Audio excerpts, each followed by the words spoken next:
you very much, Conference, for that very warm welcome. And I'm sure, like you, that we all appreciated the speeches from Jamie, Sheila, Sean, Jack, and Sarah. Young, energetic, brimming with ideas, and conservative. They're the future of our party. Let's give them a round of applause for their contributions.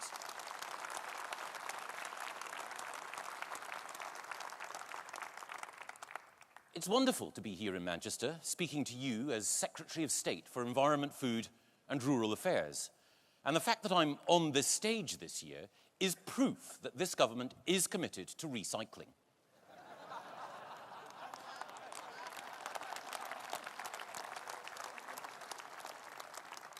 And let me tell you, no one is a bigger supporter of reusing once discarded material than me. So I'm naturally keen on politicians coming back to the front line from a period of doing other things. But I do have a problem when those politicians return to the fray with a message that in their absence, the public have somehow got it wrong. When Tony Blair or Vince Cable tell us that the referendum decision to leave the EU must be overturned, that the votes of 17.4 million people should be disregarded, that we should exit from Brexit and stay in the European Union, then I feel it's time to stand up for something precious, something special to us all, something that defines us as a nation: democracy. So let's send a clear message from this hall today. We're leaving. We're taking back control. We're going to make a success of life outside the European Union.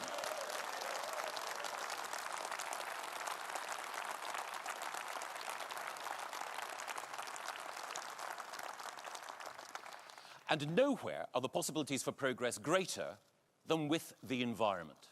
Because we've now got a once-in-a-lifetime opportunity.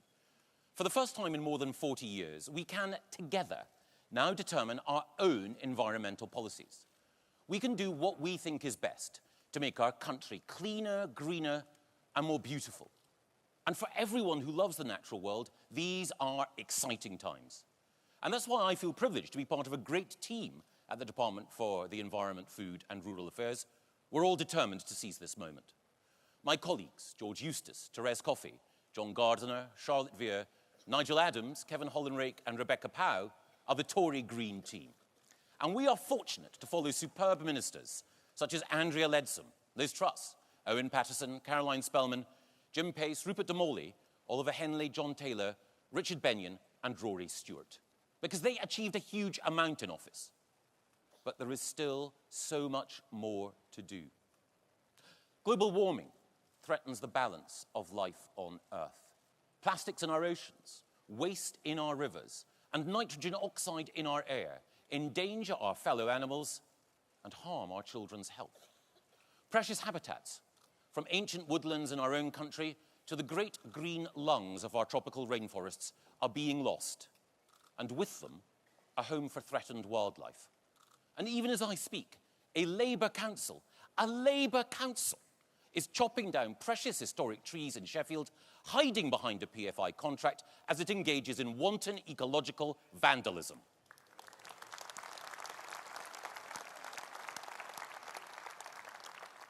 The fight against these threats is our fight, our country's and our party's. Because conservatism is rooted in nature, in respect for human nature, and in reverence for the natural world. Each of us has an attachment to a special part of this beautiful country, somewhere we call home or know as a haven of peace.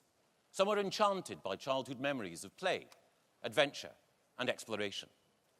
And as conservatives, as those whose love of country is rooted in love of home, we're instinctive defenders of beauty in the landscape, protectors of wildlife, friends of the earth. The first and still the most ambitious Green Party in this country is the Conservative Party.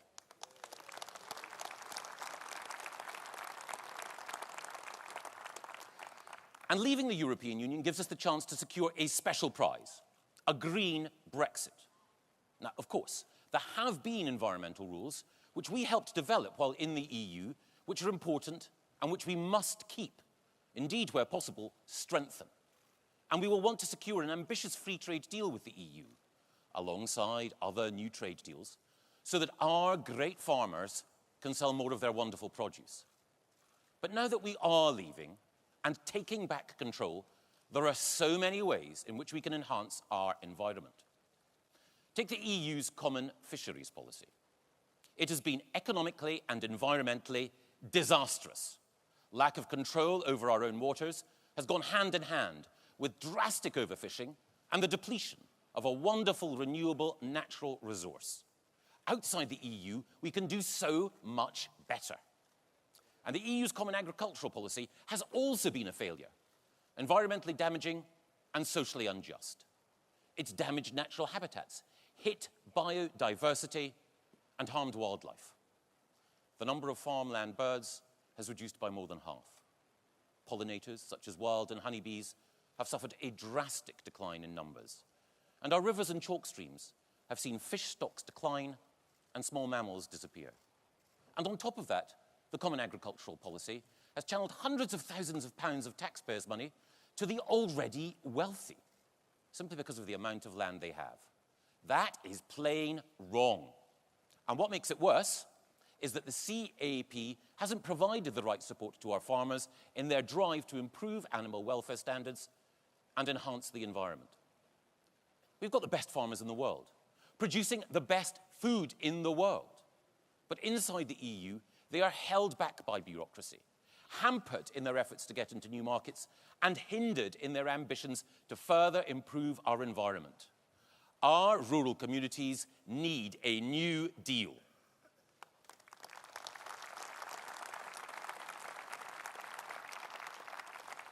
Outside the EU, we can do so much better.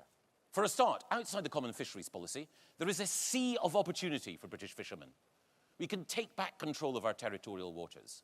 We'll let in others, but only on our terms. And we can then develop a world-leading policy on marine conservation. And we can give British fishermen first call on this resource. Isn't that a great prize to aim for? And outside the common agricultural policy, we can stop subsidizing the rich on the basis of how much land they own, and instead spend money on enhancing the environment, supporting innovation, improving productivity, and training a new generation of entrepreneurial young farmers, as well as reviving rural communities. Isn't that a great conservative mission? And outside the European Union's single market, we can improve animal welfare, supporting more humane methods of farming and restricting the live export of animals. Isn't that a progressive cause in which we can all believe?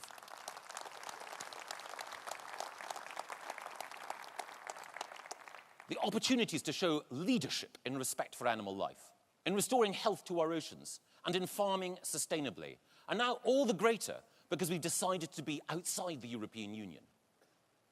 Which is another reason why that vote to take back control was a liberating, progressive, and democratic act. One of the reasons that I campaigned for us to leave the EU is because I believe so deeply in democracy.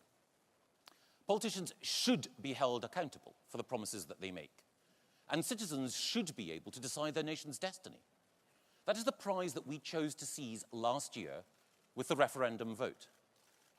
But, like all prizes worth winning, there will be challenges on the road to securing that freedom. In my own department, we do need to get the systems in place to allow exports and imports to flow as they should. But while we should never underestimate the work that still needs to be done, neither should we understate the reinvigorating power of restoring democratic control to our politics.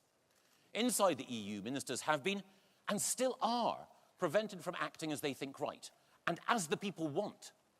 Whether it's fisheries or farming, bin collections or VAT rates, controlling our borders or improving animal welfare. EU law currently binds our hands. But we will be free of those handcuffs by the time of the next election. Outside the EU, and able to put in our manifesto the policies that this country needs, which the European Court can no longer strike down.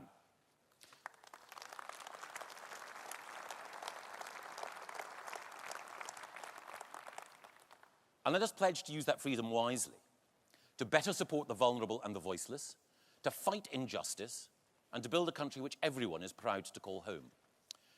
But let us also be determined never again to give that freedom away.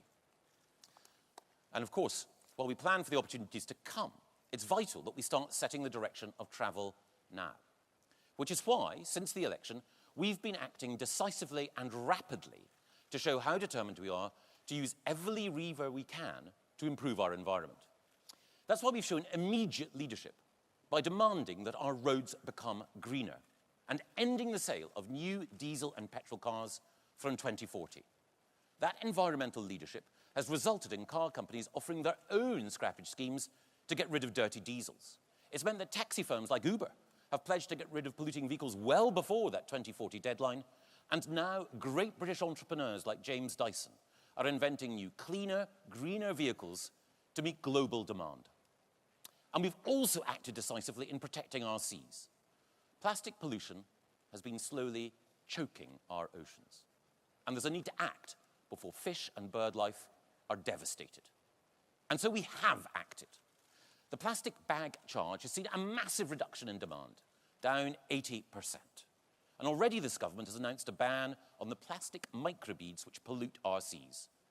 And today we're looking to go further to reduce plastic waste by working with industry to see how we could introduce a deposit return scheme for plastic bottles.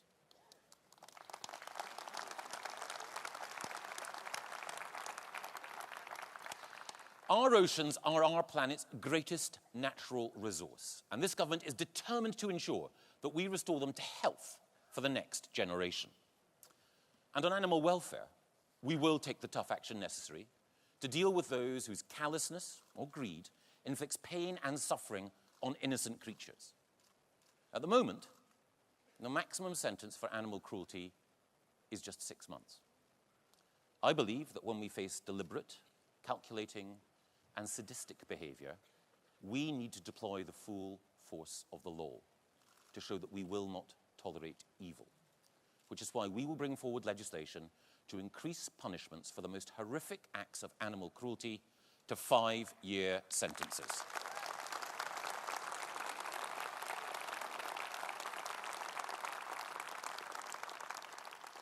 Animals are sentient beings. They're in our care. They deserve our protection. These policy choices that we've made are demonstrations of the values in which we as Conservatives believe. Values that we need to articulate now more clearly than ever before. At times of technological change and international uncertainty, it's always been Conservatives committed to the values of enterprise and compassion, national renewal and care for the environment, who've generated greater prosperity and secured a better world for the next generation. In the late Victorian age, it was Benjamin Disraeli who responded to the dramatic upheavals of his own time by restoring confidence in British global leadership, giving workers the chance to have a home of their own, and introducing groundbreaking legislation to improve our environment. And then at the turn of the century in America, it was the Republican, Teddy Roosevelt, who was the world's most progressive leader. He met the challenge of populism head on by showing how vigorous, self-confident conservative leadership could make change work for everyone. He tackled the monopolies that were sapping faith in free markets. He established the national parks that set a new standard in environmental protection. And in the 80s, here in Britain, it was Margaret Thatcher who responded to the sense across the West that decline was somehow inevitable by renewing Britain's role as a leader on the world stage. She boldly took on those economic interests that stood in the way of growth and innovation, and she alerted the world to the need for environmental action to deal with CFCs and to combat climate change.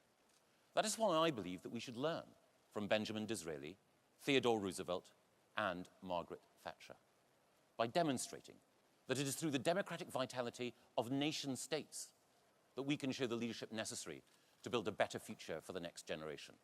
And by confronting vested interests, we can unleash the innovation which will provide prosperity for the next generation. And by enhancing environmental protection, we can hand on our planet in cleaner, greener, and a healthier state to the next generation. That's our responsibility, our duty, our mission. In a time of global uncertainty, when our nation can lead again, it is our responsibility, our duty, our mission to show what Britain can do and lead the way to renewal. That is conservatism at its very best, and that is the path that we choose to take. Thank you.